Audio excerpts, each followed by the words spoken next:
amigas y amigos, ¿cómo están? Bienvenidos por fin domingo, por fin cara a cara. Siempre domingo, siempre en Red Televisión, de 1:30 a 3 de la tarde, usted ve, ahí estamos. Después de don Alfredo Lamadrid, vamos con Tuti. La confesión, la conversación sin apuro, sin interrumpir, con toda calma, llegando a la razón y el corazón de nuestros invitados. Sus éxitos, sus fracasos, sus zonas oscuras, vaya uno a saber, sus conflictos, sus sueños. Estamos con un invitado que hacía 300 domingos, literalmente, quería tenerlo aquí para la conversación. Le tengo mucha admiración por su cultura, por su voz maravillosa y por sus canciones que de pronto me ha tocado oírlo en distintas situaciones. Manuel García, cantante y compositor, aquí en el Cara a Cara. Te agradezco mucho, Manuel, que hayas venido a esta conversa. Muchas gracias por esta invitación. No, al revés. Un placer estar contigo. Igualmente, Manuel. ¿En qué momento tomaste la guitarra? ¿Te fuiste por la música, de la pintura a la música? ¿Te guió alguien? ¿Tu primera banda, grupo, pregrupo? Es bonita toda esa época porque precisamente en épocas muy complejas, políticas en Chile y también económicas para nosotros como familia, sí. El arte fue precisamente lo que vino a alumbrar el camino. Descubrir, por ejemplo, a García Márquez, es decir, identificándose con un mundo latinoamericano en sus comienzos, fuera que fueran comienzos históricos o que tuviesen que ver con lo precario de un mundo como era el caso de nosotros, descubrirse en la guitarra de autores chilenos como Eduardo Gatti. Piensa que en esa época yo tenía 12 años, estaba entrando el canto nuevo con fuerza de nuevo. Se hablaba de que los jaivas ya venían a Chile y de pronto llegaron. Me acuerdo. Hubo una eclosión, sí, de música, sí, donde estaban muchos artistas importantes todavía, digamos, ¿no? Pensando en la cantautoría de Fernando Viergo, de Gervasio, incluso en la aparición en los cancioneros de Eduardo Peralta, de Julio Segers. Entonces fue nutriendo un mundo. Se empezó a escuchar la banda Congreso, se empezó a escuchar más. Qué bueno que los menciones, qué recuerdos, ¿ah? Una época. Es que son importantes, o sea, pudiéramos también mencionar, no sé, a Inti Givani, por ejemplo, a Quilapayún y todo, pero yo te quiero contar cómo era la tras bambalina más de niño. Yo, por ejemplo, encontraba muy lindo los primeros trabajos que hizo, y la gente no lo debe conocer, por ejemplo, el primer trabajo que hizo Miguel Piñera cuando apareció con canciones también de nueva canción, y cantaba La Luna Llena, y cantaba otras más filosóficas, y cantaba también Los Pasajeros de Julio Segers, claro, que eran canciones que habían quedado en un tiempo más en el blanco y negro del Festival de Viña del Mar, y que luego estaban un poco resucitadas en colores por una movida más nueva. Entonces, claro, son las cosas que uno percibía y las cosas que uno atendía. Ahora, sí, lo que nos afiebró en esa época y nos llevó realmente a convertir la guitarra en un instrumento, en una máquina de filosofía, fue naturalmente la obra de personas como la Violeta Parra, Víctor Jara con su disco La Población, Patricio Mans, Silvio Rodríguez, Atahualpa Yupanqui, por nombrar algunos. Y la época no los quiero dejar de lado para nada, porque fue una cosa enorme también comenzar a escuchar en bocas de primos mayores o de los hippies ahí cercanos del entorno la música de Sui Generis, que era música argentina, detrás de la cual luego no solo vino la onda de Charly García, sino que aprendimos a escuchar a Spinetta, a Fito Páez, a Pedro Aznar, a la negra Mercedes Sosa, y a otras bandas mucho más locas, no sé, como Divididos, que han sido siempre influencia para Chile. Eso se fue juntando con las músicas de Gustavo Cerati. Es que uno era un joven. Yo tocaba la guitarra ya de manera sistemática y estudiosa. Me puse a trabajar mucho con la guitarra, muchísimo. Tú tuviste una muy buena preparación universitaria. Estudiaste Pedagogía en Historia y Geografía en la Universidad de Tarapacá, después en Santiago, ya lo vamos a ver, interpretación superior en guitarra en la Pontificia Universidad Católica. O sea, eres un tipo culto, preparado, que estudiaste. No eres un carrilero, eres un estudioso. Bueno, sí, a mí me gusta estudiar, no me han echado nunca de ningún lugar donde he ido a estudiar, siempre me voy antes, pero me gusta mucho, sí, soy muy fanático de los libros, bueno, lo que te contaba, esa curiosidad, ese gusanito que nos metieron los papás de niños. Entonces, me pareció a mí también desde siempre que la música popular había que mirarla con un cierto rigor científico y de seriedad artística y estética y de mucho trabajo. Eso lo comprendí muy niño, o sea, lo que te contaba, admiraba a Leonardo da Vinci, imagínate, cuando uno ve estas pinturas o uno va, ahora que de pronto puedo viajar y puedo estar frente a unos cuadros de Velázquez y ver cómo un pintor incluso es capaz de representar la temperatura, que es más que realismo, es como una magia, ¿no? La cantidad de trabajo, de dedicación para un cuadro. ¿Por qué no para una canción, para una música popular? También lo mismo, o sea, la música popular puede y debe y es una bella arte si así se cultiva y se quiere, si no... Es el tema del momento, bueno, ya está. Cada uno cada loco con su tema, como dice. Oye, como que recorremos un poco hacia atrás el cara a cara en tantos años, décadas aquí en Red Televisión, porque muchos de los nombres que tú has mencionado, muchos, lo hemos tenido aquí en la conversación y siempre han sido conversaciones inolvidables. Los Gatti, obviamente los Piñera, en fin, es una lista larga. He visto varios programas. Has visto varios. Entonces, es muy impresionante que tú menciones a muchos de los que hemos tenido aquí en la conversa y encuentro que mencionarlos y todo este universo que tú fuiste incorporando y conociendo es un tremendo capital. Y desde chico, desde muy chico, Manuel. Y eso, sí, eso es puro bueno. Lo divertido es que o divertido para mí por lo menos, es que entre estos 24 años que viví como provinciano, a estos otros 24 que ya tengo acá como capitalino, han pasado cosas realmente especiales para mí y es que precisamente he podido compartir muchas veces con estas personas que yo admiraba y de quienes aprendí a tocar la guitarra y que tuve la oportunidad de tener los cancioneros. Ahora hace poquito quedamos con Álvaro Godoy, que es el importante editor, autor y uno de los creadores de la revista de la bicicleta, Fundamentales, en quien nos apoyamos muchos artistas para poder entrar en una cinta de cassette borrosa y la generosidad de la revista poder obtener esa magia que era a veces sacar la canción de un otro autor.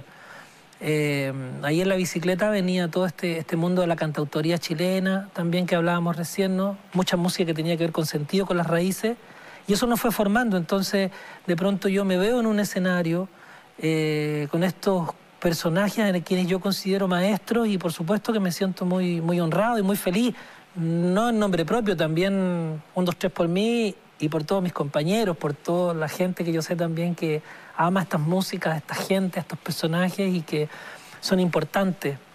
Me tocó hacer la voz de Chuenque, del Nelson Chuenque, cantando con Marcelo Nilo.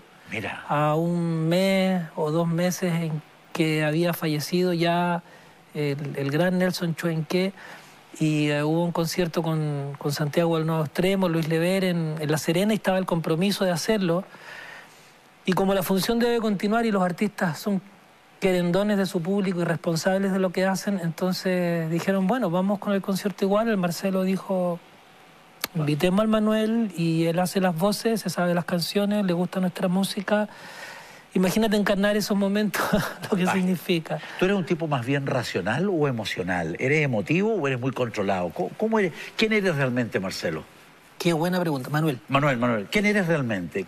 ¿O has ido cambiando la vida? Mira, es una buena pregunta, porque siempre se piensa que los artistas, sobre todo si se cortan el pelo mal como yo, piensan que... Pero lo tienes. Que está la cabeza un poquito en las nubes y se habla de esto del artista como... entre comillas se dice, ¿no? Los artistas son volados, volados. Siempre algo de eso tiene que haber. Neruda decía que un pie tiene que estar en el aire, pero el otro firme en la tierra. Y eso es una parte, yo creo que toda persona que aterriza un proyecto, que toma una decisión, incluso una decisión estética, y finalmente decide por algo y lo defiende, tiene que necesariamente hacerlo desde una perspectiva racional. Y de alguna manera, no fría, pero muy... dirigida. dirigida y estable en torno a la responsabilidad de las decisiones que se toman. Cuando uno dice, voy a ser artista, voy a hacer una canción, voy a emprender este disco, voy a tocar con tales personas, voy a viajar a tal país, voy a, en el fondo, a no solamente decidir por mi tiempo, sino que decidir también por el tiempo, la emocionalidad y la vida de otras personas. Lo has Sobre dicho todo muy cuando bien. uno es ¿Y ya padre. tienes armado tu tablero? ¿Sientes que tu tablero, tú tienes 40 ahí? Más, 8. Estás ahí con 48 años. Eres un niño. Pero sientes que el Ya no, tablero pero me encanta. ya lo conoces. ¿Dimensionaste tu tablero de vida, de artista, de hombre, de emprendedor? Un artista es un emprendedor. Tú eres un emprendedor. Sí, mira, yo creo que... ¿O tu tablero puede seguir creciendo? Sí, no, mira, o sea, yo no diría que emprendedor, porque yo creo que quien emprendió realmente, quien le dio vida, digamos, al proyecto de manera más técnica, en lo que significa el mundo ya de los negocios, de la calle, de los medios, y todo eso es Carlos Fonseca, que ya tenía un background y un acervo importante, ¿no? Por muchas cosas, pero entre otras, porque fue uno de los impulsores fundamentales de que la banda Los Prisioneros existiera. Sí. Un hecho rotundamente importante para Chile a nivel de la historia musical. Sí. Yo he trabajado con él desde su visión, desde su perspectiva, y entonces ahí yo no he emprendido mucho. Lo que sí he hecho en términos de mirar más o menos este mapa es llegar a un nivel de compromiso cada vez mayor con la música, cada vez mayor con el arte, cada vez más consciente de la responsabilidad de lo que significa ser artista. Hoy estamos hablando del siglo XXI. En el siglo XXI, un artista tiene que ser, en lo ideal, muy consciente de que está ocupando en la vida de la gente pequeños espacios que ya casi no existen, tomando en cuenta todos los niveles de información que hay, toda la cantidad de estrategias comerciales que hay para que la gente pueda estar atenta a una temática, toda la cantidad de estudios que hay para bombardear con colores, frases, formas, etcétera, a través de internet a los seres humanos. Uno tiene que ser responsable. Entonces, no puedes dejar pasar un segundo sin estar constantemente entrenándote, ensayando, amando lo que haces, nutriéndote, estudiando mucho también, estudiando. Y eso por lo menos son algunas de las directrices que uno tiene claro, que si uno quiere que la pega continúe, digamos, y enfocarse luego y decir, voy a ser una persona que cuando ya tenga mis años voy a seguir haciendo esto que yo amo y lo voy a seguir entregando con dignidad, entonces el mapa tiene que ser ese. Y en eso yo, si te pudiera decir que si algún mérito tengo, es la tenacidad. No sé si las canciones gustarán más, gustarán menos, esa es una cuestión, digamos, que siempre queda para la crítica y por supuesto para el gusto del público. Pero la tenacidad en emprender algo y llevarlo adelante con cariño, con amor, eso sí que no me lo puede discutir nadie. Y en algún momento, me encanta el mensaje porque veo que estás súper enfocado y la perseverancia y darle, y darle, y darle, gota de agua, gota de agua, gota de agua, porque no hay otra receta. Si hay talento, miel sobre hojuelas, pero darle, ese es el piso, el desde. En algún momento de tus 48 años, especialmente los últimos 30, ¿has flaqueado en esa postura, en ese nicho, en ese mensaje, en ese ir al frente, ir al frente? ¿Has flaqueado? No, solo cuando tenía como unos 30 años, que en un minuto decidí postularme para hacer clases en preuniversitarios, clases de historia, porque estudié historia y geografía. Claro. O tal vez conseguir trabajo en un colegio, porque me veía afligido naturalmente con el tema de solamente hacer música. No es que en ese minuto pensaba dejarla, pero igual ir en una micro con una corbata, con tu currículum de egresado de historia, porque yo no he hecho mi tesis, que la voy a hacer porque me la están ofreciendo por ahí poder terminarla, pero ahí con mi currículum de egresado de historia, buscando una situación en donde poder tal vez trabajar como maestro, por supuesto que una cosa muy digna, Sí. pero también me hacía sentir de alguna manera que traicionaba un poquito ese tiempo casi absoluto y completo que requiere un instrumento y la música. Claro, claro. ¿En qué momento de tu vida, Manuel, conociste a tu mujer, a tu compañera de vida, a la mamá de tus 3 hijos? ¿En qué momento fue? ¿Tenías cuántos años? ¿Estabas mirando para dónde? ¿Estabas arriba de un escenario? ¿Cómo fue esa noche, ese día? Sí, desde un escenario. Iba a cumplir yo 30 años y bueno, por ahí creo que la Casa en el Aire, que está en Bellavista, que nos daba un espacio para poder tocar y poder entregar lo que sabíamos hacer en algunas noches especiales. Y nada, bueno, esas historias que son ya como tú te imaginas, ¿no? Que uno sabe que se va a acompañar la vida entera. Sí, sí. Sencillo. ¿Y te cuesta mucho o estás acostumbrado a ser famoso, a ser conocido, a ser querido, a ser odiado? Nadie es monedita de oro, tener adherentes y retractores. Por mil razones en Chile la cosa es, como la conocemos.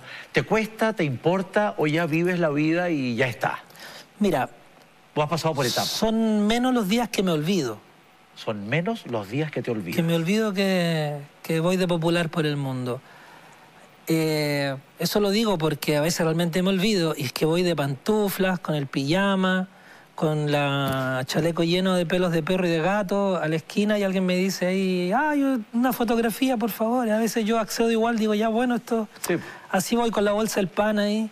Y es porque, claro, definitivamente es algo absolutamente olvidado. La mayoría de las veces me siento súper cómodo, me siento súper contento de que la gente me salude, de que me entreguen su cariño, me siento en mi lugar cuando estoy en un programa de televisión o en una entrevista o a veces en un salón que tenga que ver con el mundo de la política o en alguna situación también absolutamente extrema, tocando con frío en una provincia, en un desierto, sí, o en el extremo sur de Chile, dejando la vida en unas horas absolutamente casi reales por tocarle una canción a la gente. Me siento muy cómodo, me siento en mi lugar. Incluso te diría que no me molesta ni me ofende, ya se habrá dado cuenta la gente, porque nunca soy violento ni contesto de mala manera la crítica. Me gustaría, en ese sentido, responder un poco más a la crítica que algunas personas hacen. El problema es que como Internet se ha vuelto, como digo yo, muy como la puerta del baño público, ¿no? Que cada uno raya lo que quiere, mientras más es como, se supone que viene como con más carga afectiva o emocional, o no sé cuál será la sensación de quien lo hace. Pero es difícil contestar una crítica o aclarar algo cuando el lenguaje viene con una carga de energía negativa y la descalificación no le da oportunidad al otro para poder de alguna manera tal vez decir algo. Que yo sepa, en mi historia de vida jamás he insultado yo, ni en privado ni públicamente, a una persona como de pronto le ocurre a tantos artistas, a tanta gente de medio y por supuesto a mí también. Claro. Quienes te aman, tú crees que o lo sabes, tú crees que te aman ¿por qué? Y quienes te odian o tus detractores son detractores ¿por qué? En síntesis, como concepto, ¿dónde están las dos fuerzas? Los que te aplauden y los que te pifian. Sí, yo creo que yo siento que la gente que me quiere ve que soy genuino, que soy hasta infantil de alguna manera, bastante transparente en algunos casos, y que mis oscuridades las comento en mis canciones. Si alguna cosa quiero expiar, alguna culpa siento que tengo, alguna cosa oscura circula en mi corazón, algo no resuelto, trato siempre de alguna manera de discutirlo o de comentarlo en una canción, a ver qué dice un otro, a ver quién te apoya, a ver quién desde una conversación hila contigo tus propios defectos y limitaciones, que todos tenemos, sí, muchas, lógico. Y yo sobre todo. Pero transparente sí soy, para bien y para mal. Y creo que la parte más oscura o aquella parte donde la gente puede precisamente tomarse una mala opinión proviene de la incomprensión o de la apariencia de una pretensión malentendida. Una pretensión malentendida es que un cantante social quiera dirigir o contar o explicarle a la gente cómo tiene que hacer su vida, o que cuando opina necesariamente tiene la razón, o que el cantante social detiene a la gente en el tiempo porque la hace mirar hacia un pasado innecesario, o porque el cantante social, por un lado, va con la guitarra cantando cosas de la importancia de la sencillez, de lo simple de la vida, y por otro lado les gusta ponerse un pañuelito con estrellas, unos anillos bonitos y unos bototos última moda. Entonces, como eso para un país como Chile es un poco conflicto, hay que poner cosas de acuerdo que a veces son irreconciliables, entonces se produce el conflicto. El conflicto produce desconocimiento, ignorancia, y la ignorancia produce rabia. Y la rabia hace finalmente que la gente descalifique, pero yo lo entiendo así, lo entiendo como una parte también un poco compleja de nuestra historia. Manuel, ¿y cómo somos los chilenos, en tu opinión?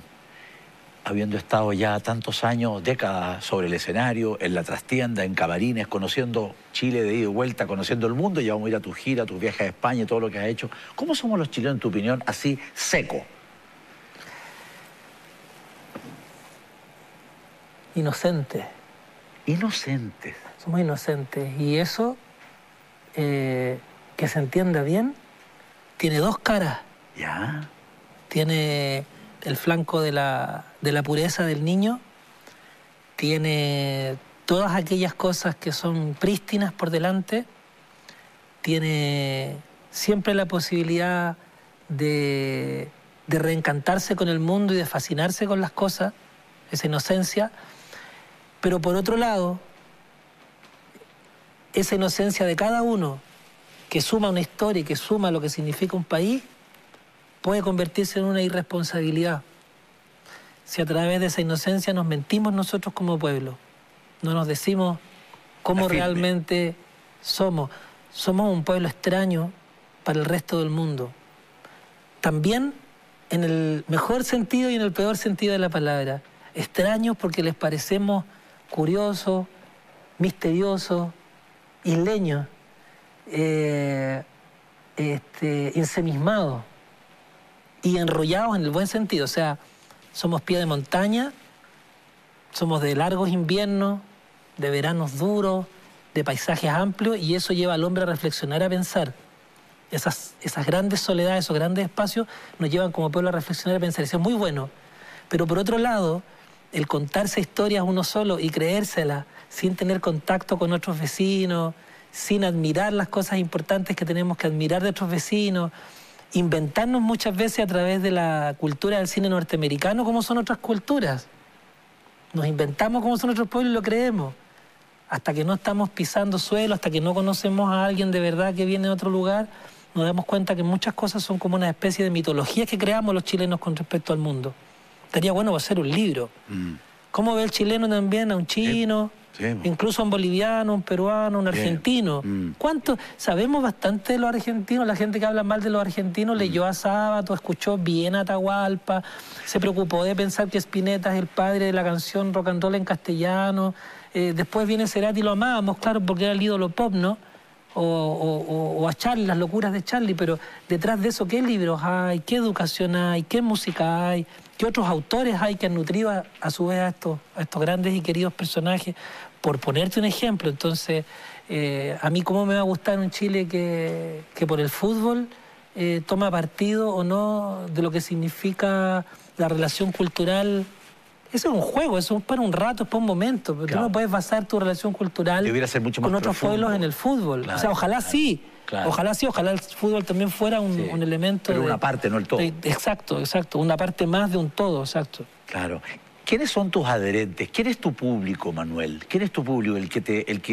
Con el que llena gimnasio, estadio, playas, campo, desierto, norte, sur. ¿Quién es tu público? ¿Quién es tu target, como diría un marquetero? Es bien bonito porque a lo que hoy día a mí me llama esa pregunta que tú me haces, es a una visión muy bonita, y es que veo gente cuando estoy tocando de 80 años, veo niños de 8 años, adolescentes de 14, 15, veo familias completas, veo realmente algo que es muy especial y que es como a la gente chilena, al pueblo chileno en general.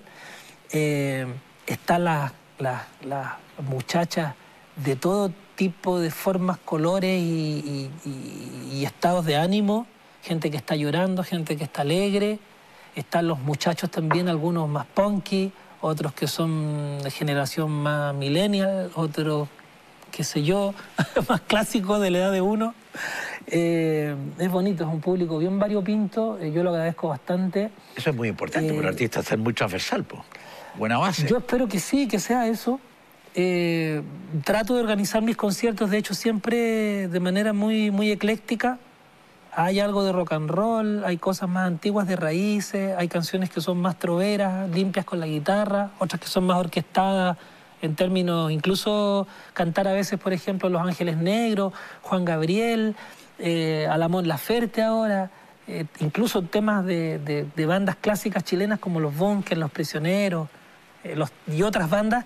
Lo empezamos a hacer porque precisamente el público era súper variado y sentíamos a veces que se merecían que hiciéramos versiones de canciones que nos gustan a nosotros y que pensábamos que a la gente también. Ganador, metedor, y la noche, mucha gente, de pronto en la producción, la técnica no era la que tú querías o la que tú esperabas y te sientes debilucho psicológicamente frente a la masa. ¿Has tenido miedo en el escenario? ¿En el cara a cara con el público ahí, con los focos y tal? ¿Temor escénico, miedo? Recuerdo especialmente casi en los primeros tiempos con la Banda Mecánica Popular, que nos tocó hacer el Estadio Nacional. Ay, ay. Y estábamos acostumbrados a tocar en lugares chiquititos. Y de pronto, entre lo que era la masa y asistentes que no llevamos, por tanto contábamos con los asistentes del lugar, sí, el cablerío, las luces, el escenario, yo sentí que me perdía en un minuto, ni siquiera sabía dónde estaban mis compañeros. Para poder decir, 1, 2, 3, no. O sea, miraba, buscaba aquí al bajista Mario, luego lo miraba, veía que estaba allá. Guitarra lo mismo, entonces ya no poder enfocar para poder tocar a tus propios compañeros visualmente, bueno, o sea, por el tamaño del escenario, claro, me desorientó absolutamente y creo que fue una de las veces que he tocado como con más angustia. Además, nosotros éramos bandas que eran parte de un pre-show, por tanto nos enchufábamos y tocábamos. No era que estuviéramos 2, 3, 4 horas probando sonido para decir, bien, ya nos escuchamos, así que déjenme todo igualito que yo ya vengo. No. Era enchufarse y tocar. Tirar al arco y se acabó, ¿no? Sentía que no veía a mis compañeros, que sonaba mal y que la responsabilidad es gigante porque estábamos en un estadio nacional y por suerte había otras bandas, otros números y bueno, nada, hicimos un par de temas, teníamos que hacer 3 o 4 temas, al segundo nos cortaron. Fuimos a tocar el tercero y ya por cosas de tiempo, no sé qué, alguien ya iba con los instrumentos por allá, o sea, nos subimos, yo me subí sin entender nada, me bajé sin entender nada hasta el día de hoy. ¿Qué fue ese concierto? Pero todo sirve, ¿ah? Todo sirve, es puro entrenamiento. Ya la próxima vez uno sabe que va a ser así y eso te deja algo, ¿no? Oye, Manuel, y entre tantas noches, escenarios y giras para arriba y para abajo, norte, sur, este y oeste, la mejor, esa noche o esas 2 o 3 noches que tú dices, realmente mágico, mágico. Soy un campeón. Decirlo o callarlo, pero sentirlo al menos. ¿Cuáles han sido esos momentos en que estás pegado al techo? Bueno, en situaciones tan importantes como enfrentarse a haber tomado, por ejemplo, la decisión en un minuto de decir vamos a hacer un teatro caupolicano. Yo había empujado muchísimo para hacer teatros Oriente. Ya. Muy poco sonando en la radio, casi haciendo pura calle, porque la gente que empezó a venir a los conciertos quedaba afuera, quedaban 200, quedaban 100, quedaban 50, estamos hablando de salas de 100 o 200 personas. Claro, los teatros Oriente son 250, 300, más o menos, por ahí. Unas 1000. Ah, unas 1000, Teatro Oriente. Yo me arriesgué a unas 1000 cuando hacía teatros de 300 o de 150 y quedaba gente fuera. Entonces dije, bueno, vamos, 500 que metamos. Sí, y si son más, mucho mejor, lo hacemos. No, y se llenó. Qué buena. Pero de ahí a pasar a un Caupolicán, que son casi 5000 personas. Y más, claro, 5000, 6000. Fue un momento importante de decidirlo, que lo decidimos precisamente con Carlos Fonseca, Mariposas en la Guata, y todos dijimos, ok, vamos. Salir al escenario a cantar canciones que no tenía yo una retroalimentación de si la gente se las sabía o no, y escuchar a la gente a esa cantidad de gente corear las canciones de principio a fin, todo el concierto, eso es lo que se convierte en un registro inefable, ¿no? No tiene palabras, uno no haya cómo expresar el agradecimiento, el compromiso y al mismo tiempo la cantidad de energía que esa gente te regala para poder seguir trabajando adelante después de tantos años de hacer música, igual que le pasa mucho, en condiciones muy precarias, muy complejas y muy difíciles de vida. Claro, claro. ¿Tú te consideras un músico, un artista, un cantante, un compositor esforzado? ¿Cuánto de esforzado y cuánto de talentoso? ¿Cómo podríamos porcentuar esos dos conceptos? Es que... es como decir la taza de leche. La leche y la taza se potencian si es una taza de leche. Claro. Porque el talento no tiene ningún sentido si no hay fuerza de trabajo. Claro. Ahora, si tú me preguntas en qué confío más, yo confío más en el trabajo. Talento yo siento que tengo. Tengo talento para descubrir ciertos hechos estéticos. Muchas veces, claro, muchas veces son algo que dijo alguien, muchas veces es algo que estaba escrito, muchas veces es algo que incluso, te diría yo más profundamente, a veces está retratado en la naturaleza misma. El relato de la naturaleza te otorga algo de pronto que observando bien... Claro. Hay una canción que yo digo, el diablo incendia las ventanas al poniente, pero es que las ventanas se ponen rojas cuando atardece bonito y desde el poniente hacia acá se pintan las ventanas. Poética imagen. Hay que básicamente traducirlo, pero a veces está dado por el sentido de la observación, más que por el sentido del inventar versos.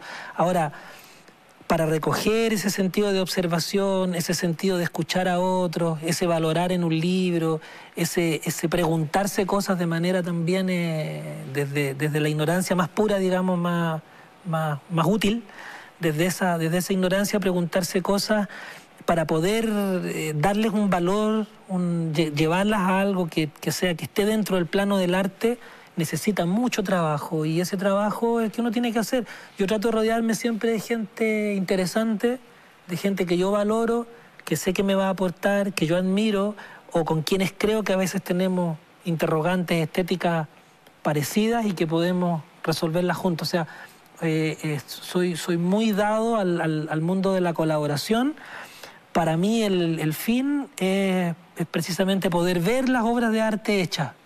Si yo trabajé menos en una obra de arte que otra, no me importa. A veces incluso encargo cosas porque si me ocurren no las puedo hacer, entonces tengo que decirle a un orquestador o a otro artista, oye, ¿me aconsejas qué hacer en toda esta parte de este tema? Mira, creo que va para allá, pero yo no lo sé hacer. En el caso, por ejemplo, cuando he hecho música con orquestas de cámara y he necesitado que alguien escriba partituras y que haga con la nobleza de otros instrumentos arreglos o versiones de música que yo no podría. ¿Qué otros instrumentos te gustan? Más allá de la guitarra, que tú eres un artista de la guitarra, ¿qué otros instrumentos te gustan, llaman la atención? ¿El piano, el cello? Sí, el piano, el violín, el cello también, que lo nombraste, me gusta muchísimo. El bajo, aunque es un instrumento que parece muy hermano de la guitarra, realmente es de otra raza, está entre lo percutivo, entre lo melódico. Es un instrumento bien especial. Yo, si pudiera preocuparme ahora de estudiar otro instrumento, para poder hacer canciones y música, me gustaría estudiar el bajo. Desde la filosofía del bajo, porque es toda una cosa que tiene que ver como con la ritmicidad de la música, como te digo, pero también con lo melódico. Yo soy muy escuchador de música, escucho mucha música, desde las cosas nuevas, más inquietantes que a veces traen mis hijos a la casa. Hasta... ¿Qué traen tu hijo a la casa, así, por ejemplo? Dame dos, así... Están fanáticos de Mike Patton. Yo no le había puesto mucha atención, escuché en su momento a cosas así tan extrañas como Mr. Bungle, por ejemplo, pero ellos están fanáticos de eso, de Muse, ahora parece que no les gusta tanto, pero una banda se llama Pierce of the Veil, cosas así como de metalera. ¿Pasa también. Como en una semana esa moda o 15 días? ¿Cuánto dura? Dura un poquito más por lo menos, dura, no sé, 6 meses, un año puede ser. Un año, ya. Espero que vaya durando cada vez más las modas porque es malo escuchar la música por moda. Y después, aparte de eso, yo tengo mis vinilos de folclore, de música clásica, mucha música clásica, me gusta mucho. Y naturalmente todo el mundo que nutre la canción de la cantautoría. Me gusta, por ejemplo, si te pudiera nombrar a alguien que considero crucial en la historia de la música del mundo, Ray Charles. Ray Charles. Claro, imagínate uno abre un vinilo triple donde está el jazz de Ray Charles, está el rock, Un monstruo. está la época más rock and roll y está la época bluesera folk y de pronto las distintas orquestaciones, las músicas, o sea, puedes tener un tema orquestado romántico profundo y puedes tener una cosa tan movida como la que más. Y entonces, bueno, ese tipo de músicas así que tienen raíz pero que han incidido en el mundo son para mí importantes. Ahora todo el mundo está un poco en el revival, en el redescubrimiento de Queen, que siempre fue una gran banda y siempre lo ha sido, lo será por la eternidad, ¿no? Manuel, tenga Freddie Mercury, Dios entre las estrellas. ¿Tú eres un hombre más oidor, escuchador, más que oidor, escuchador o hablador? ¿Te gusta más escuchar o te gusta mucho hablar? No, estoy aprendiendo a escuchar. ¿Aprendiendo a escuchar? Sí, aprendiendo a escuchar. Creo que por una cuestión también de historia, fíjate que yo lo he atribuido a una cosa de historia social. El silencio se sentía como incómodo en ciertas casas y en ciertos hogares chilenos. Entonces yo creo que alguien siempre estaba rellenando, contando algo, diciendo algo. Entonces en mi casa se conversaba para bien y para mal mucho, pero no eran tanto los momentos de silencio y de reposo. Y eso con los años yo lo he ido valorando mucho. Que cuando alguien está conversando y uno tiene una idea, una anécdota, sabe algo acerca de lo que la otra persona está diciendo, quedarse callado y escuchar a ver qué es lo que esa persona está tratando de decir con ese ejemplo del que uno tal vez tiene 10, 20 o experiencias parecidas, pero que no viene a cuento cuando finalmente no dejas que otra persona exprese su idea. Hay gente que es muy callada, que las personas están acostumbradas a que estén calladas y cuando van a hablar y quieren hablar, todos le pasan por encima porque, ¿verdad? Total, sacaste el número al último. Y no es así, es que esas personas que a veces no hablan están escuchando con mucha atención y a veces están aprendiendo más que los que somos loritos. Oye, por algo dicen siempre que hay 2 oídos y una boca solamente. Menos mal. Sí. Vamos a una pausa, Manuel. Volvemos de inmediato. Estamos en el Cara a Cara. Siempre de televisión, siempre domingo, 13:30 a 15. Volvemos. Cuando Cara a Cara continúe. Yo me dije a mí mismo, educación gratuita y de calidad, también facultada por los ciudadanos de un lugar. Qué cosa mal. No es solo un financiamiento del Estado el que hace una educación.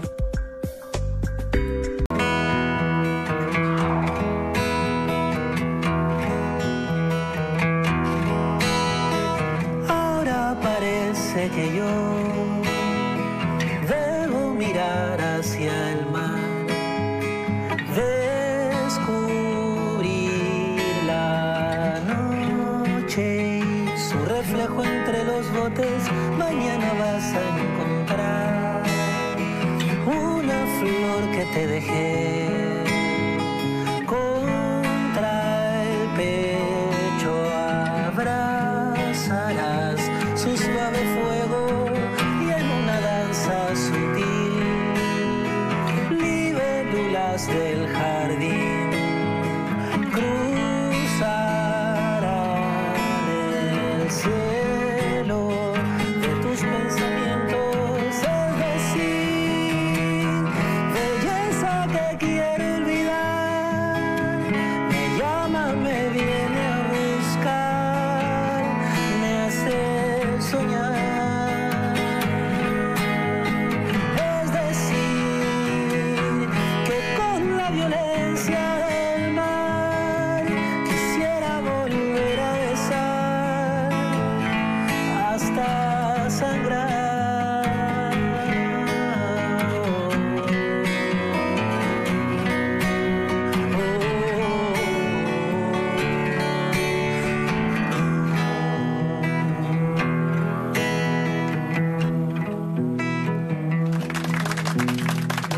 Ay, ay, ay, preciosa, preciosa. La danza de las libélulas. Tan hermosa la letra. ¿Cómo diablo? ¿Cómo la construyes, la fabricas, te inspiras? ¿Cómo es la cosa?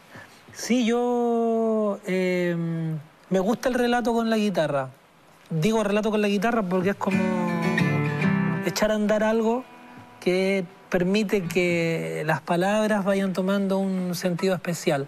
Mira, lo voy a decir con una imagen que se me ocurre. Los niños van al mar, recogen sus piedritas, sus huesitos, todas esas cosas, las tienen ahí sueltas, las ponen en un collar, en un hilito y todo cobra magia y tiene un sentido. O depende también de dónde pones y cómo usas esas piedritas. ¿Ya? ¿Las olvidas o las dejas en un lugar especial? La música permite que las palabras cobren un valor, un sentido especial y las frases también. Entonces ayuda mucho echar a andar la guitarra y uno... Yo te puedo decir, por ejemplo, bueno, muchas gracias por esta entrevista. Y ya que hay una música, claro, genera una emoción. Claro. Y ya si esa emoción uno la puede hilar con una melodía, entonces las palabras vuelven a cobrar otro significado y se va enriqueciendo todo a partir de lo que significa un instrumento y de estar atento a las dos cosas. También unas palabras hacen que unos acordes cualquiera sean más lindos de lo que son, es absolutamente recíproco. Claro, como músico, como poeta, como compositor, como estudioso del arte musical, como lo ha llamado, ¿qué te inspira? ¿Te inspira más el dolor, la alegría, la sencillez, la riqueza, la naturaleza, los niños, los ancianos, todo, los chilenos, viajar, sí, la gira, sí, el dolor? Sí, la sencillez. Porque todas esas otras cosas que dijiste, sin duda. Una pena de amor, una pena familiar, una pena de la vida, una cosa que no se comprende te lleva a reflexionar con la guitarra, la experiencia de un viaje, una anécdota que uno quiera contar, una historia que otro contó y te parece divertida, algo surrealista porque sí, y entonces uno se larga y en una canción aprovecha de convertir todos esos elementos en una especie de sistema onírico. Claro. Así que todo vale y también es muy interesante y muy entretenido y muy estético. Pero la sencillez a mí me gusta porque la sencillez, siempre en la sencillez hay una cuestión menos importante aparente. Luego nos damos cuenta que, por lo menos donde yo me crié, la gente con un tarrito de leche nido, a veces forraba un papel de regalo que quedó de algún cumpleaños, de la Navidad, una plantita, una tablita en la ventana puesta así, con mucho amor para que se vea hacia afuera y puesta ahí, una repisita improvisada. Y cuánto llena de vida y cuánto sentido tiene entonces ese pequeño gesto, cuánta poesía, cuánta magia, cuánta resistencia para poder vivir en la dificultad a partir de un detalle. Entonces la sencillez para mí es como fundamental, porque siempre puede haber escondido algo y siempre de hecho miro de reojo si voy pasando por un lugar, un sitio eriazo y hay una silla abandonada. Estas banquitas que dejan los pintores a veces cuando terminan el trabajo las encuentro fantásticas, o sea, encuentro que se quedó el banquito ahí, se quedó chorreado con pintura, a veces artísticamente. Antes los recogía, ya no, pero antes tenía más tiempo y cuando veía cositas así las recogía y las convertía en algo, en una cosa estética y curiosamente eso no es solo físico, ¿no? A veces también es algo que pasa incluso con el lenguaje. Hay ideas por ahí que están como tiradas como si fueran inferiores y son grandes ideas, que son las que andaba recogiendo por ahí la Violeta. Y lo peor de todo es que cuando las personas a veces parecen más humildes y sencillas que otras, a veces también están tiradas por ahí, po. Y a veces resulta que son las más sabias, profundas y resistentes a la vida. Absolutamente. Hoy hay una canción entre tantas tuya maravillosa, se llama Tu Ventana. Sí. Tu Ventana. ¿Por qué no nos regalas a nuestros amigos de todo Chile?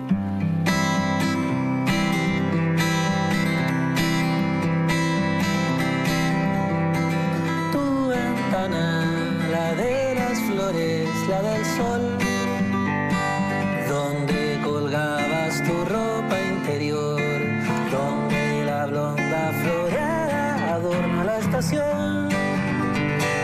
Tu ventana, donde es más clara la mañana, donde se enreda la luna en tu voz, donde las aves retratan tu rostro en su canción. Si te asomas, te adornan el perfil las rosas y encierra el marco un cuadro de niña con palomas. Y encierra el marco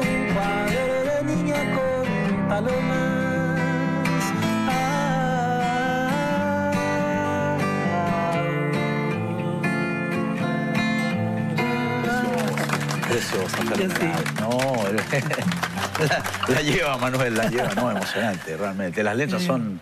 ¿Ah? Sí, me gusta escribir y... ¿Te gusta escribir, ah? ¿Y tú tienes un método de escribir cuando escribes poesía, canciones, qué sé yo? ¿Es en la mañana, es a las 3 de la mañana, es después tomar a toda hora. una buena piscola? A toda hora, porque si estoy de noche y tengo como una idea que creo que se me vino a la cabeza, uy, ahora me olvidé de una. Anoche estaba pensando en algo que era re interesante. Uf, no lo escribí. Es que tengo esa costumbre de que finalmente sé que si tengo una especie de delirio entre el sueño o entre la duermevela, entre que despierto y dormido, y vale la pena, por mucho sueño que tenga, voy y lo escribo, que son los momentos más de sacrificio. El resto del tiempo siempre escribo, en papeles, en el teléfono, ahora en estas cosas que hay, ¿no? Estos bichos, los iPads, pero escribo bastante. Me gusta, me ayuda como a sentir tal vez que el tiempo pasa con algo de sentido, tal vez porque de alguna manera escribir atrapa el tiempo y también porque le da calidad a la vida, ¿no? Eso, que da calidad a la vida. Tiempo. Claro. Lo marca ahí, lo detiene un ratito. Sí. ¿Sientes el paso del tiempo a los 48 años muy rápido ya o no?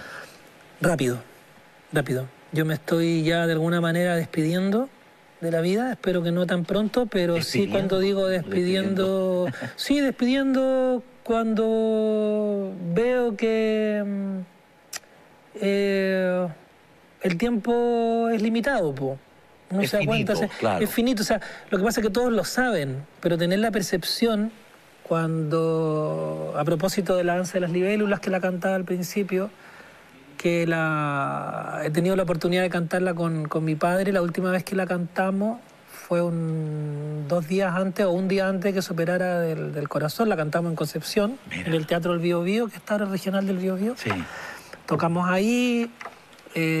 Mi papá se aprendió este tema en algún minuto, no sé cuándo, aparece aquí en el verano, algo siempre coincide en la gira y no me acuerdo en qué minuto. Que es muy entusiasta y todo, apareció sobre un escenario cantando conmigo esa canción, La danza de las libélulas. Y la cantamos en Concepción un par de días antes de que él se operara el corazón, una operación muy compleja. Había un alto porcentaje de que no la superara, de que no saliera vivo de esa operación. Y entonces la emoción que las canciones van transportando y al sentido del paso del tiempo es el que a uno finalmente lo hace sentir que está bien escribir, digamos, porque esas cosas quedan. Y bueno, y ahí entonces yo tenía esa noción también de que la vida se acaba, pues, de que ya tu padre probablemente iba a partir, que tú tienes que hablarle a tu familia en la mesa, a los hijos, decirle despídanse del abuelo, porque probablemente pasado mañana no estén con él y este es el momento que sé que es incómodo, pero que hay que hacerlo y finalmente la vida es eso, todos vamos a pasar. Entonces, en esa sensación de 48 años, en esa sensación, digamos, voy navegando un poquito. También en la ilusión de que entre los 48 y los 50 y de los 50 en adelante pueda seguir haciendo muchas cosas, mucha música, finalizar muchos proyectos que uno tiene en la cabeza, sueños que uno tiene, las promesas no cumplidas, poder cumplirlas. Por ejemplo, 2 promesas hacia la pasadita nomás, comillas. Dos promesas, 2 sueños que necesitas producir, cumplir, llevar a mis críos de desarrollar. viaje por el mundo. ¿Perdón? Llevar a mis críos de viaje por el mundo. Mira. Ojalá yo pueda sentarme con ellos, con mis amigos mexicanos, argentinos, o en España, o en algún lugar y mostrarles las esquinas por donde he estado, la gente que he conocido, poder compartir un poquito con ellos de ese mundo, dentro o fuera del trabajo, no sé, tal vez en una gira o fuera de una gira. Sí. No lo hemos hecho así en pleno porque, bueno, nada, uno va criando, Sí, bueno. hay vidas, las giras no son a veces necesariamente lugares para andar paseando, Sí. todo lo contrario. Se trabaja más de lo que algunos piensan. Y alguna otra promesa no cumplida, que ya la tengo que concretar luego, es una promesa hecha a mí mismo de hacer un disco absolutamente a guitarra limpia, pero a la altura de lo que significa hacer un disco a la guitarra limpia. Cuando pienso en guitarra cruda, pienso en los mejores discos de Atahualpa Yupanqui, de Osiris Rodríguez, que es un autor uruguayo que me gusta mucho, que tocaba solo con guitarra, recitaba y cantaba, que es una maravilla. Esos primeros discos de Silvio Rodríguez, o una cosa tan cruda y hermosa como las últimas composiciones de Violeta. La guitarra, pues, es un templo de filosofía, no se puede tocar mal cuando uno quiere ofrecer una canción a guitarra limpia. Entonces, qué buena definición, la guitarra es un templo de filosofía. Sí, lo es. Y yo estoy muy comprometido con este instrumento, entonces mi sueño para mí mismo en algún minuto poder estar a la altura, y siempre voy separando aquellas canciones que creo que puedan funcionar en el tiempo, como para que yo las trabaje más y las desarrolle y tengan que ver con un plano absolutamente existencial, pueril incluso, o profundo desde lo honesto. Eso, desde lo honesto. Desde lo honesto. Manuel, y de pronto se te apagan las luces, te viene la depre, un poco la zona oscura, la vida no es un cumpleaños, todos lo sabemos. ¿Te pasa de repente eso, que te baja un poquito la espuma y te quedas callado y solito ahí en la esquina? Mira, yo... mis peores dolores, tristezas y pesadillas son las de los demás. ¿Y quiénes han sido los demás? La gente que sufre hambre en las calles, los familiares de detenidos desaparecidos que no saben dónde está su gente. Cuando veo incluso la gente de la política que tanto se ha educado y se ha cultivado, cacareando como gallinas en la televisión sin solucionar muchas veces los problemas esenciales que queremos que se solucionen, sí. Todos juntos, no estoy excluyendo a nadie. Cuando veo esa ignorancia que no permite que nosotros como pueblo nos vinculemos a otras culturas, a nuestros propios hermanos que nos están visitando hoy día, y en general como se ve un poquito el mundo, es lo que a mí me produce alguna oscuridad. El resto del tiempo tengo por una, supongo que deformación genética, que la veo también mucho en algunos parientes míos muy cercanos, precisamente mi papá y mi hermano, y mi abuelita Gómez, que también lo tenía, una especie de euforia y felicidad con la vida a lo Bob Esponja. Mira. Vemos la vida de colores, nos gusta vivir, pero es bueno, nos interesa. Yo a veces estoy serio o puedo estar de mal humor porque estoy luchando, por ejemplo, con algún nudo artístico, alguna encrucijada ahí tratando de que estoy serio, estoy pensando, esto no me sale, ¿cómo lo voy a hacer? Tengo que hacer esto, tengo que abordar, estoy serio, no estoy concentrado. Fuera de eso, se cae esa cortina y yo siempre estoy de bombos y platillos, celebrando algo, festejando algo, me gusta la vida. Ese es un capitalazo, Manuel, es un capitalazo. Lo tenía mi abuela Gómez, mi abuela Gómez, Gumercinda Collado, era maravillosa, ella sacaba una silla fuera de la casa, allá en el norte, en el desierto, cuando nos visitaba, se traía 1000 historias de cosas que ella veía que pasaban según ella en las esquinas, en los lugares. Cuando no, inventaba ella misma su historia, muy García Márquez, y era capaz de entretenernos, de mantenernos a 5 a 10 niños, los de la cuadra, más los nietos y otros, entretenidos durante horas, contando cuentos, cantando, inventando cosas, haciéndonos reír, organizando chistes u obras de teatro. O sea, a todo dar la abuela Gómez. Y cuando no, las fantasías del campo de la abuela Mercedes, que las candelillas, que el Colo-Colo, que... O sea, estamos en una conversación de adultos, pero a mí me gusta siempre llamar a la gente joven a que se interesen por conversar, por aprender, por escuchar a la gente mayor. Es súper importante, porque ahí precisamente uno entiende que cuando no había mucha...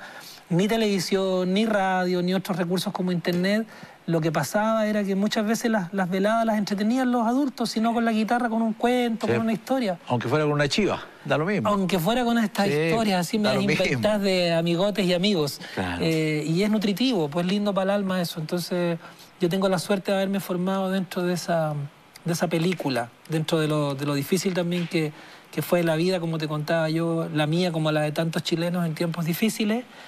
A pesar de eso, precisamente la alegría estaba en la conversación. Pues, no, claro. A mí me gusta conversar como ahora. ¿Y cómo te las arreglas con esta cuestión? ¿Estás muy adicto o te resistes su resto?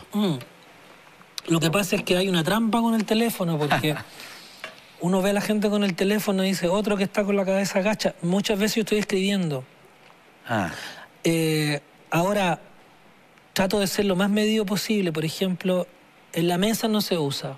Para comer no se usa. Nunca. Ningún motivo, nadie en la familia. ¿Y eres de Facebook, Instagram y todas las cuestiones? Tiene mi producción todo aquello. Yo casi no veo nada.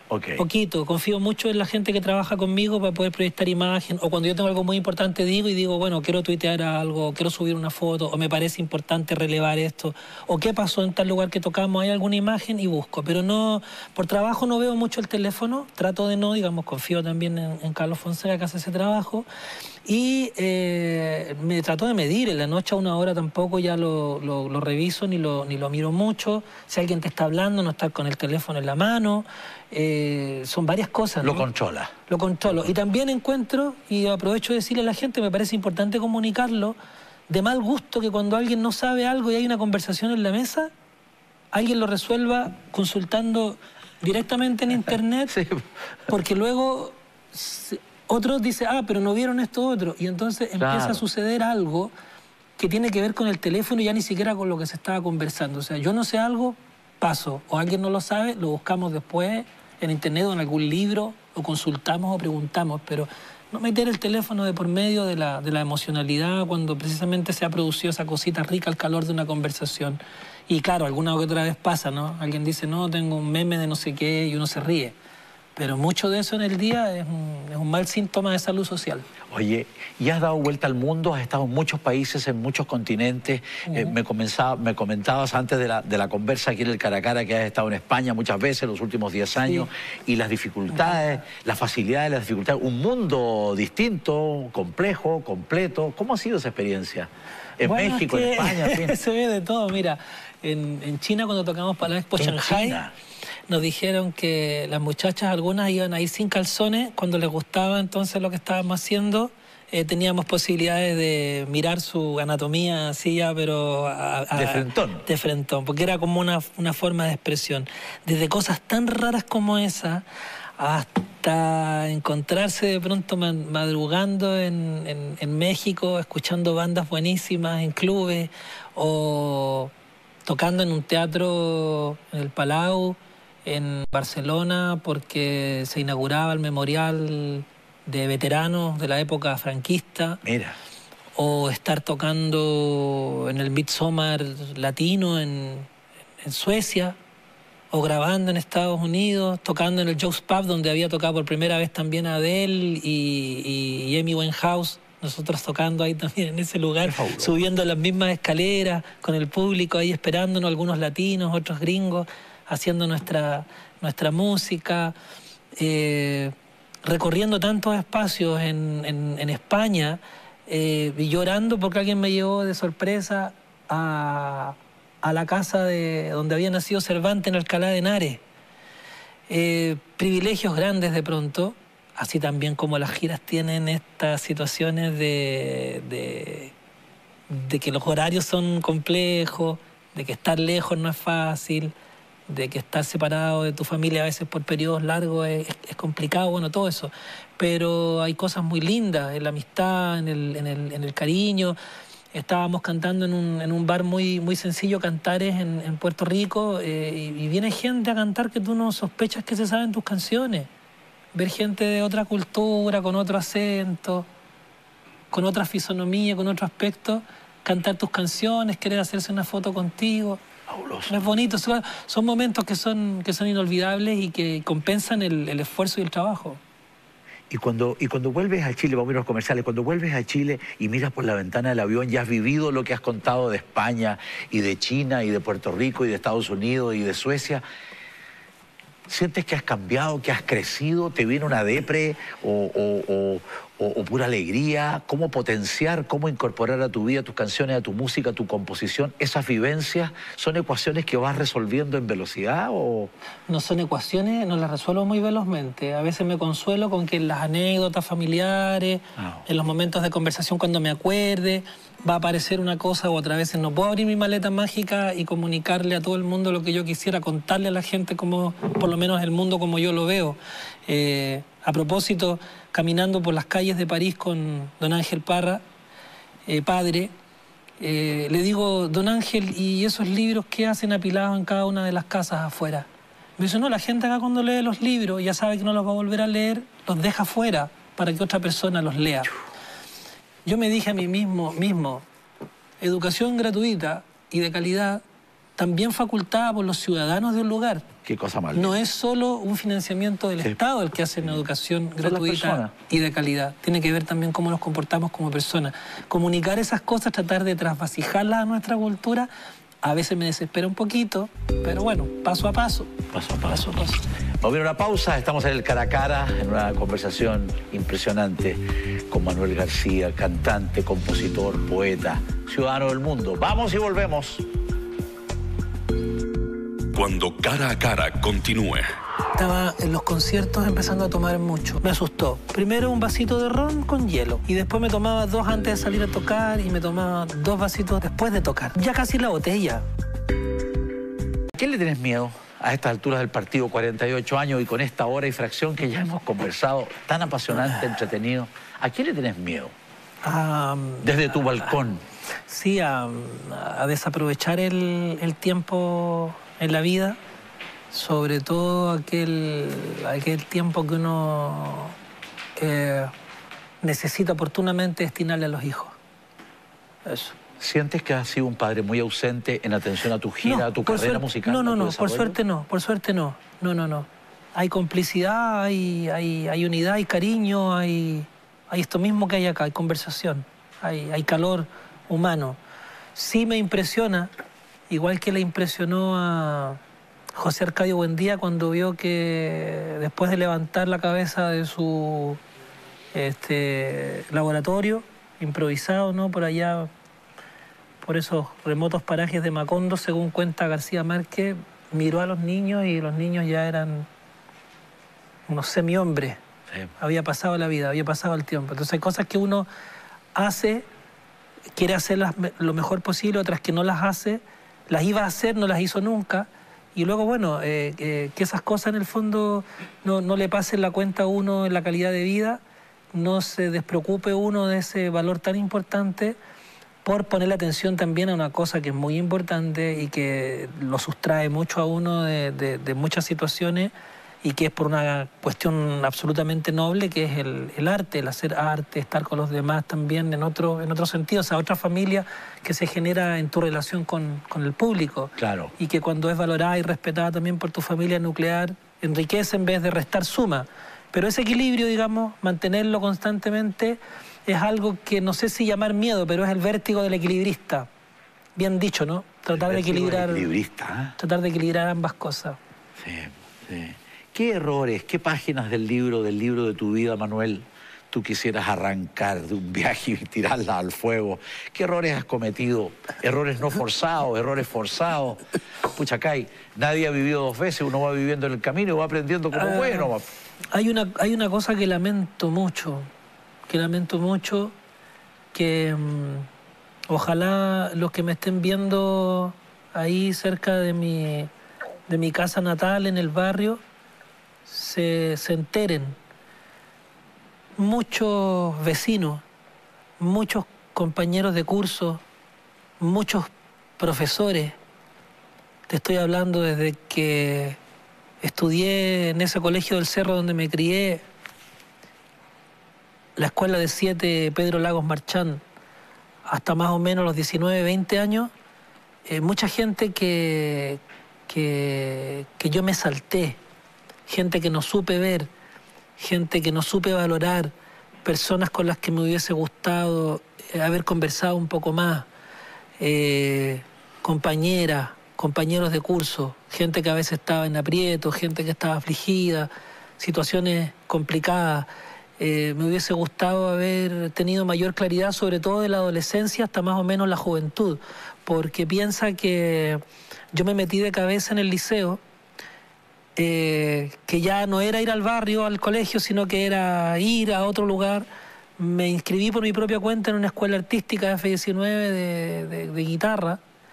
Me puse a estudiar como loco, tenía la obsesión de conocer, de saber, y me empezó a volver un intelectualillo, tal vez un poco encerrado en mi casa y en mis libros, o sea que ya no compartí tanto con los vecinos de barrio y compañeros de colegio. Y luego de ahí no me di ni cuenta y ya estaba saltando desde la universidad, que era otro ambiente distinto al del barrio, a Santiago, a hacer ya una vida que no terminó más hasta ahora, 24 años más tarde. Entonces, ahora digo, oh, si la señora Juanita era todo lo que andaba buscando en la Violeta Parra, ella sabía la fiesta, sabía cantar, sabía lo otro, sabía preparar el ponche, arreglaba a sus hijos, a veces se tomaba unos traguitos de más, cantaba, bailaba un poco, y era como, ¿qué era? Era como para reírse un rato. No, no era para reírse un rato, era la profunda cultura, la sabiduría popular. Total. Vecinos mapuche, el minero del frente, los pescadores de más allá, que nos pasaban las lienzas para pescar, para ponerle cuerda a la guitarra cuando no teníamos, tocábamos la guitarra como con otro pescado. La costurera de más allá, la lavandera, la muda que a veces nos ayudaba a lavar la ropa, y era muda, y hablaba el lenguaje de señas como podía, haber uno sido realmente culto, haber uno realmente tenía una preparación social, a decir, yo la llevo a un centro, yo llamo a alguien de la universidad, tan universitario que estoy, que de pronto le pueda enseñar el lenguaje de señas y que se pueda comunicar mejor con su hijo y su familia. Estamos hablando de hacer cosas sencillas, de cosas que tienen que ver con haber tenido un poquito más de claridad. Es que eras un niño, pues, Manuel. Es que ya cuando uno tiene 19, 20, 22 años, ya no es tan niño. Se lo digo también a estos que andan con el teléfono a propósito de los cabros chilenos, ya no es tan niño. Hay que tener cierta claridad, cierta capacidad de ver, y eso no es responsabilidad ni de los padres, ni de tus profesores, ni del entorno. Es una cuestión que tiene que ser una claridad propia que uno tiene que tener si uno cree que va tan de mirando el mundo por la vida, ¿no? Entonces, esa es la página que yo arrancaría y es la que trato de reescribir a veces en mis canciones, y por eso también evoco, yo creo tanto en mis versos, muchos personajes de ese cerro donde me crié, muchas situaciones, mucho paisaje, muchas conversaciones, y trato de buscar a veces en mis recuerdos de esa gente su manera de haber resistido la vida con una filosofía tan bonita como haber puesto esos monos, los vecinos todos de acuerdo para parar un mono y quemarlo en Año Nuevo. Y trato de llegar a eso y de enfocarlo desde la palabra y la guitarra y reencarnarlo, pues. Entonces, como ves tú, uno frente a esos fenómenos queda chiquitito igual. O sea, tanto la gente a veces aplaude las canciones y las quiere y las adopta como propias, pero yo, como siempre digo, son más bien parte de las canciones de un relato, de una conversación. Y sí me hace muy bien por lo mismo. De alguna manera expía ese sentimiento que tengo de arrancar esa página que tú dices, el hecho de que la gente también cante conmigo esas canciones, que algo se esté comunicando a partir de ellas, por todas estas vivencias y estas cosas que también son parte de no solo de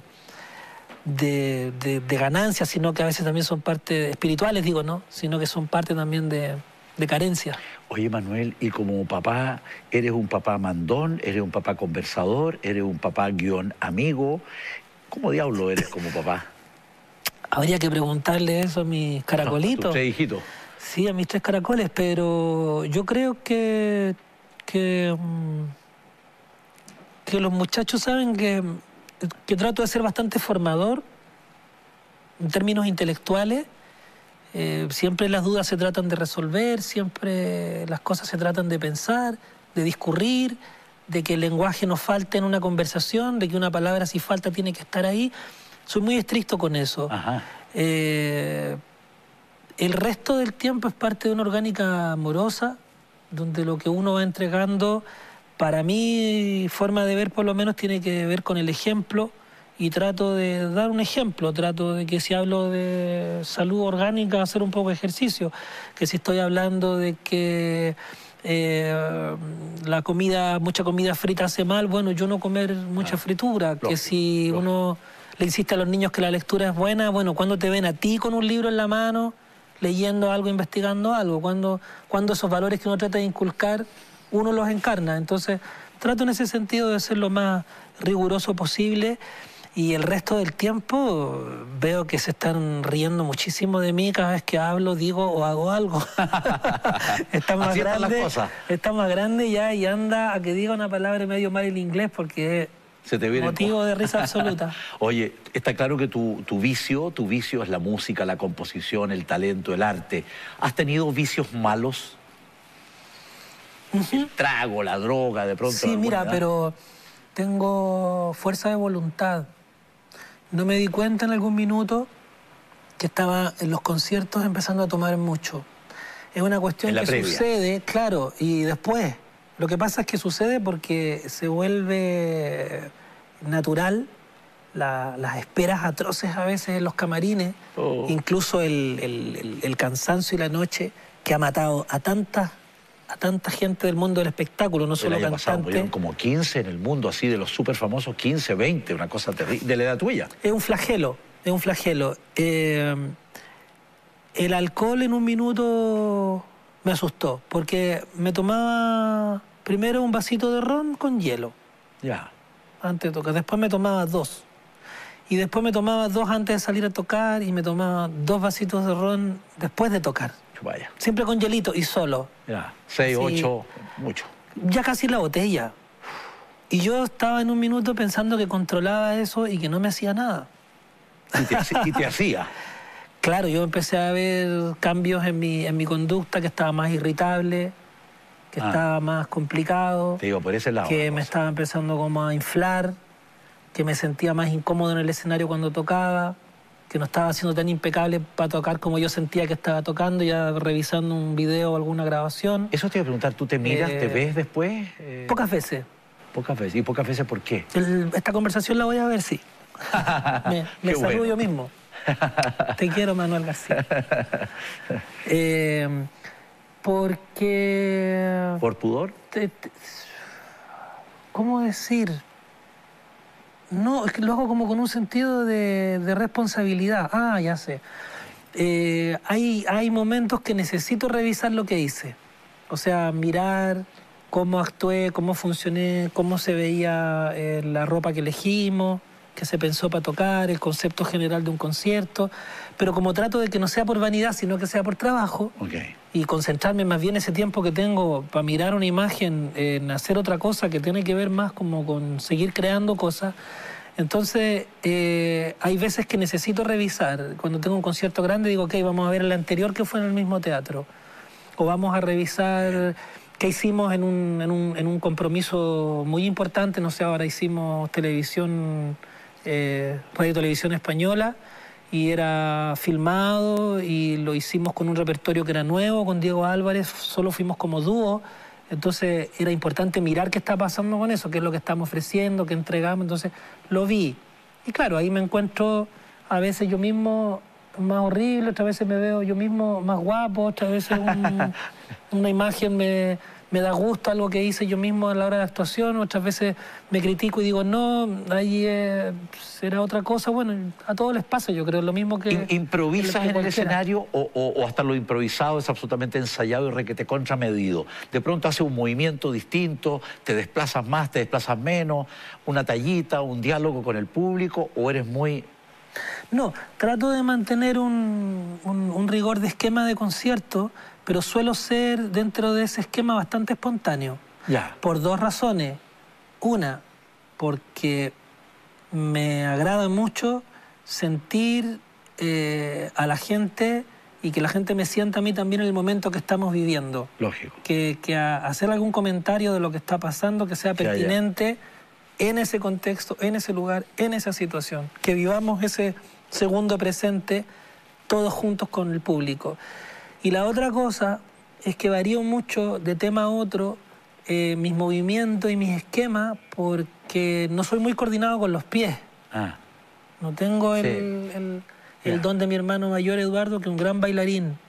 Tiene una habilidad extraordinaria. Entonces él me enseña, a mí todo me sale medio mecánico, pero me sale. Entonces prefiero, para hacer una cosa genuina y real, expresarme con mi cuerpo como a mí me nace en el momento. Y muchas cosas me las dice la emoción o la canción, y de repente termino un tema y estoy así todo dramático y digo, wow, ¿cómo llegué? ¿Cómo estoy, no sé, con un micrófono aquí, con el pie allá, a lo Elvis Presley o a lo Mercury, guardando las proporciones, por supuesto, y la distancia, pero entregándolo todo en el escenario hasta el último músculo, y eso, nada, nace de la espontaneidad nomás. ¿Has llorado en el escenario? ¿Te has emocionado con lágrimas en el escenario? Sí. ¿Y eso te gusta? Me gusta porque es un momento, o sea, no deja de ser un poquito incómodo, pero es un momento de transparencia absoluta en que la fragilidad del ser humano no está protegida ni por las luces, ni por la música, ni por los escenarios, ni por la fama, ni nada. Es lo que tiene que ser.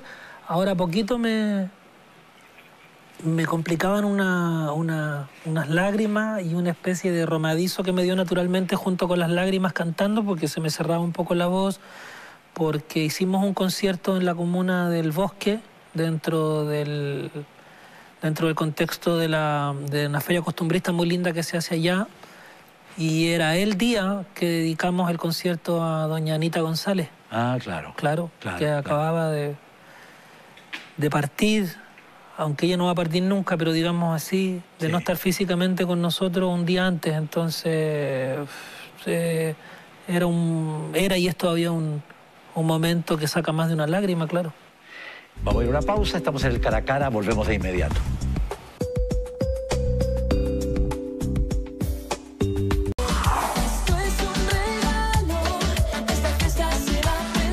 Estamos celebrando 40 años de la Teletón, un gran y maravilloso regalo que nos hacemos todos y para todos. Sigámoslo haciendo con las ganas de los de ayer y los de hoy, y muy especialmente con los que nos siguen mañana, porque todo regalo viene con un papel y el de nosotros es seguir haciendo nuestra Teletón aún más grande, aún más fuerte. Ayer, hoy y siempre, Teletón, 40 años. 30 de noviembre y 1 de diciembre, el regalo de todos. Seguimos con Manuel en estos últimos minutos. Manuel, te quiero dar nombres de grandes artistas. ¿Ya? Tu impresión, tu reacción. Vamos, Jorge González. Un rebelde. Su virtud, ¿no? Y alguna otra cosa que... Lo que quiera. Bueno, nada. Un rebelde, revolucionario, un poquito mal carácter. Antiguamente, por lo menos. Oye, Cerati. Un genio de la música, un poquito muy príncipe. Ya, entiendo. Álvaro Enríquez. Un gran creador chileno, pilar fundamental dentro de nuestra música, demasiado irónico. Oye, Salito Reyes. Tradición, popularidad, transparencia. Un poquito pasado para la punta. Muy diplomático, Manuel. Oye, Patricia Maldonado. Patricia Maldonado, personaje curioso, buena cuequera, hija de familias tradicionales chilenas, conflictiva, demasiado derecha. Oye, Manuel, junto con agradecerte enormemente esta conversación que esperábamos por tanto tiempo, tenemos regalitos para ti, no puede ser menos. Remington, una estupenda máquina de afeitar. Las mejores cecinas del mundo, Cecinas Chillán, para que la compartas con tu mujer y con tus hijos. Todo el agradecimiento del mundo y bueno, deleítanos con unos segundos ahí con algún temita. Maravilla, muchas gracias por los regalos. No, encantado, Manuel. Toda la suerte del mundo y bueno, arriba los corazones como siempre. Muy bien. Y nos encontramos el próximo domingo a las 13:30, cara a cara. Usted sabe, la televisión distinta está aquí.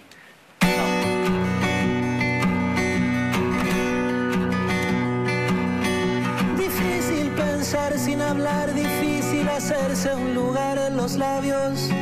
Al toro si no es por los cuernos, difícil llevarlo arrastrando al infierno. Yo vi las estrellas de día brillar más que nunca en un cielo de lienzo. Me acuesto pensando en mis huesos y echo de menos tu peso y tu cuerpo. La sangre que va al corazón es témpera roja que endurece el tiempo. Busco tus huellas digitales para pintar árboles como los ciegos, para arrancarle los cristales a tus pensamientos que son mis gigantes, gigantes, gigantes, gigantes. Difícil tratar de decir si no es con las manos gritando en los muros. Nos muerde la estructura azul en la esquina de alguno de esos dibujos.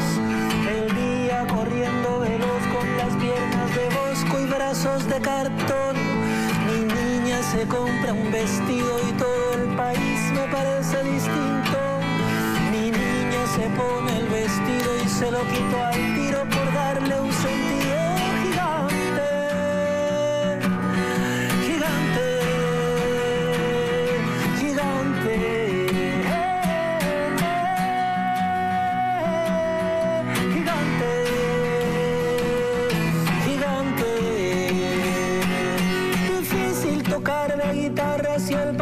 lugar se desprende por nada. Difícil hacer el amor sin sentir que nos agarramos de una tabla. Si la vida es como un naufragio, que sea feliz el que pasa remando. Que baile la Virgen María entre tanto, pero que baile con el diablo, para arrancarle los cristales a tus sentimientos que son mis gigantes.